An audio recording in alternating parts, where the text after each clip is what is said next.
दूसरी पार्टी के लोग क्या कह रहे हैं।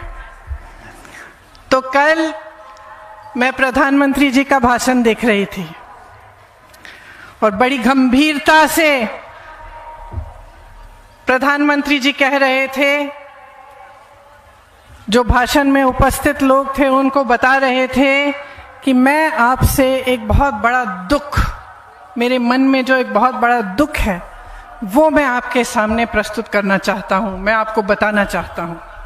तो मैंने सोचा कि बहुत गंभीर बात होगी, असम की विकास की बात होगी, जो काम हो रहा है भाजपा की सरकार ने कुछ किया होगा उसकी बात होगी।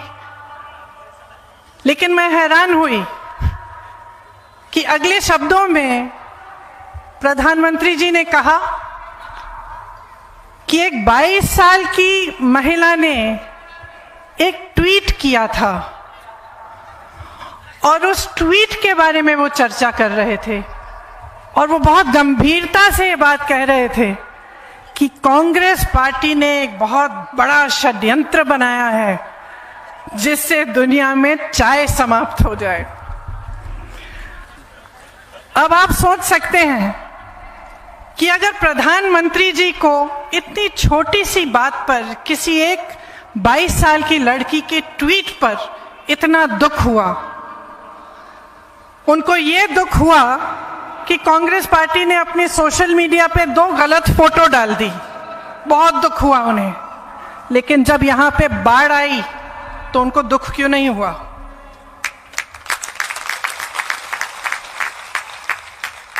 जब यहां पे सीएए का आंदोलन चला, असम में आग लगी, तो प्रधानमंत्री जी को दुख क्यों नहीं हुआ? तब वो आपके सामने क्यों नहीं आए? तब उन्होंने अपना दुख व्यक्त क्यों नहीं किया? जब तमाम वादे किए उन्होंने पिछले चुनाव में और एक एक करके सारे वादे तोड़े, तब उनको क्यों दुख नहीं हुआ? क्या वो किसी चाय के बागान में गए हैं? क्या वहां मेरी बहनों से मिले हैं?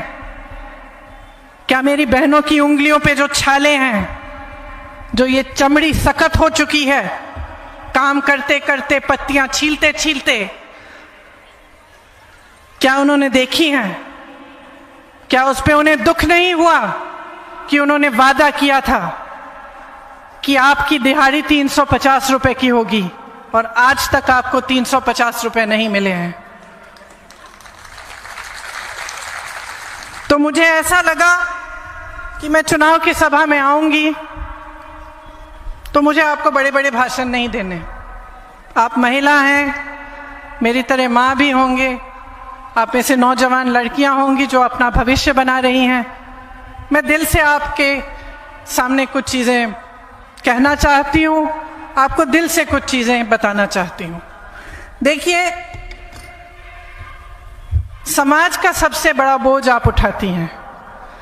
एक महिला, चाहे बड़े से बड़े परिवार की हो, चाहे गरीब हो, चाहे मजदूर हो, चाहे खुद एक उद्योगपति हो, हमेशा समाज का बोझ उठाती है। उस पर ये बोझ आता है या ये जिम्मेदारी आती है कि घर भी चलाए, गृहस्थी भी चलाए, बच्चों की परवरिश करे, परिवार में जितने भी सदस्य हैं उसे खुश रखे। ये सब उसकी जिम्मेदारी होती है। इसके साथ साथ वो मजदूरी भी करती है, काम भी करती है, कमाती भी है। तो मैं चाहती हूं कि आपसे जब मैं बात करूं तो मैं सिर्फ सच्चाई बोलूं और जिस सच्चाई से आप गुजर रहे हैं, जो असम में आज हो रहा है, उसके बारे में मैं आपसे बात करूं। तो देखिए, भाजपा ने आपसे बहुत वादे किए थे पिछले चुनाव में। आपसे कहा था कि 25 लाख रोजगार आपको मिलेंगे। क्या वो रोजगार मिले? नहीं मिले। जाति, भाटी और बेटी की रक्षा करेंगे, बहुत बड़ी बड़ी बातें बोली। उन्होंने कहा था कि असम अकॉर्ड में जो खंड 6 है, जिससे आपकी संस्कृति सुरक्षित रहती है, उसको लागू करेंगे। उसे भी लागू नहीं किया। उन्होंने कहा था सीएए लागू नहीं करेंगे, लेकिन सत्ता में आते ही सीएए लागू करने की बात की। चाय के बागानों में उन्होंने कहा था तमाम सुविधाएं मिलेंगी, लेकिन जिन महिलाओं से मैं मिली उन्होंने मुझे कहा कि ना चिकित्सा की सुविधा है, न टॉयलेट की सुविधा है, न उनकी दिहाड़ी बढ़ाई गई है। एक महिला ने मुझे बताया कि एक दिन की दिहाड़ी नहीं मिलती तो परिवार में कोई ना कोई सदस्य भूखा सोता है। तो ये सच्चाई है आपके सामने, और इस सच्चाई के पीछे जो राजनीति है, उसने आपको वादा किया था कि आपको जो मुख्यमंत्री मिलेगा, असमिया मुख्यमंत्री मिलेगा, आपकी सरकार असम के लिए असम से चलाई जाएगी। नतीजा क्या निकला? असम के दो मुख्यमंत्री चल रहे हैं।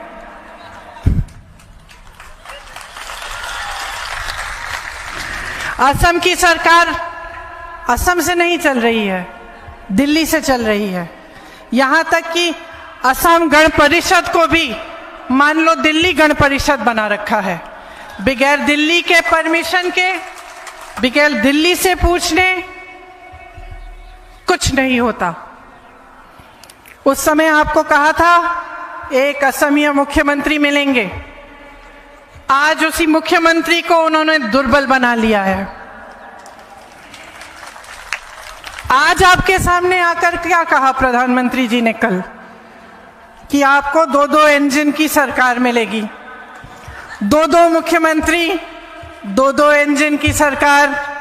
भगवान ही आपको बचाए इन लोगों से। क्या पता कौन सा इंजन कौन से ईंधन से चलेगा, यहां से चलेगा, वहां से चलेगा, दिल्ली से चलेगा। तो जो राजनीति होती है उसका मकसद क्या होता है? उसका मकसद यही होता है कि आपके लिए जो सुविधाएं हैं, आपकी विकास की बातें हों, आपके भविष्य को मजबूत बनाने की बातें हों। अब जो आता है, जैसे मैंने पहले कहा, संस्कृति की बात करता है। कल प्रधानमंत्री जी ने यह भी कहा कि कांग्रेस पार्टी ने असम की संस्कृति का अपमान किया है और इसके लिए असम की जनता उसे कभी माफ नहीं कर सकती। देखिए, तरुण गोगोई जी कांग्रेस के नेता थे, उनके कण कण में कांग्रेस था और उनके रगों में असमिया संस्कृति और असमिया गर्व दौड़ता था। क्या ऐसे कहते हुए प्रधानमंत्री जी ने यह नहीं सोचा कि हमारे सबसे बड़े नेता तरुण गोगोई जी, जो असम के लिए समर्पित रहे, उनका अपमान कर रहे थे?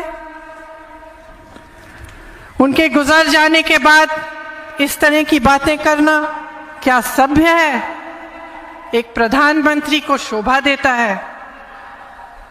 जब उत्तर प्रदेश के मुख्यमंत्री जी यहां आए तो उन्होंने महापुरुष श्रीमंत शंकर देव जी के बारे में गलत तरह से जिक्र किया। उनका इतना भी आदर नहीं किया कि वो जाने कि श्रीमंत शंकर देव जी ने अपने जीवन में असम के लिए क्या किया। अब जितनी भी इनकी नीतियां हैं वो असम के लिए नहीं है, केंद्र के लिए है, दिल्ली को मजबूत बनाने के लिए है और अपने जो उद्योगपति मित्र हैं उनको मजबूत बनाने के लिए है। यहाँ की महान विभूति लोकप्रिय गोपीनाथ बोरदोलोई जी के नाम पर सरकारी पैसों से बनाया गया एयरपोर्ट आज उनके उद्योगपति मित्र को दिया जा रहा है। आपकी जो भी संपत्ति है वो सब इनके ही 2-3 उद्योगपति मित्रों को सौंपी जा रही है। आपको मालूम होगा कि काजीरंगा के पास एक एलिफेंट रिजर्व से लगी हुई जमीन भी एक अपने खरबपति मित्र को देने जा रहे थे। वे भी असम के नहीं हैं। असम के बारे में उनको कुछ नहीं मालूम, लेकिन आपकी जमीन उनको सौंपी जा रही है। एआईसीबी को प्राइवेट करने की योजना है वो भी किसी बड़े उद्योगपति को सौंपी जाएगी। नागांव में भाजपा ने अपने एक खरबपति मित्र को किसानों की जमीन छीन कर देने की कोशिश की। जब असम की जनता ने विरोध किया तो महिलाओं पे लाठियां बरसाई, एक गर्भवती महिला को पीटा, किसानों को जेल में डाल दिया गया। सब कुछ सिर्फ उस बाहरी उद्योगपति मित्र को मदद करने के लिए किया। क्या यह असम की संपत्ति को बचाने का काम है? आपको याद होगा, भाजपा सरकार अपने बाहरी खरबपति मित्रों को आपकी जमीन देने की एक ऑर्डिनेंस लेके आए थे। उसमें लिखा था कि उनको यहाँ की जमीन लेने के लिए कोई परमिशन, कोई क्लियरेंस, कोई लाइसेंस की जरूरत नहीं पड़ेगी। दूसरी तरफ कांग्रेस की सरकार ने आपको भूमि अधिग्रहण कानून दिया और 6ठी अनुसूची देकर आपकी जमीनों की सुरक्षा की। आज भाजपा सरकार की लूट का आलम यह है कि जमीन छोड़िए, एयरपोर्ट छोड़िए, रिफाइनरियां छोड़िए, आपके चिड़ियाघरों के ब्लैक पैंथर भी अपने उद्योगपति मित्रों के बेटों के लिए यहां से भिजवाए जा रहे हैं। कुछ नहीं छोड़ा है इन लोगों ने, और अभी लंबी लिस्ट बना रखी है। नुमालीगढ़ की रिफाइनरी भी बेचना चाह रहे हैं।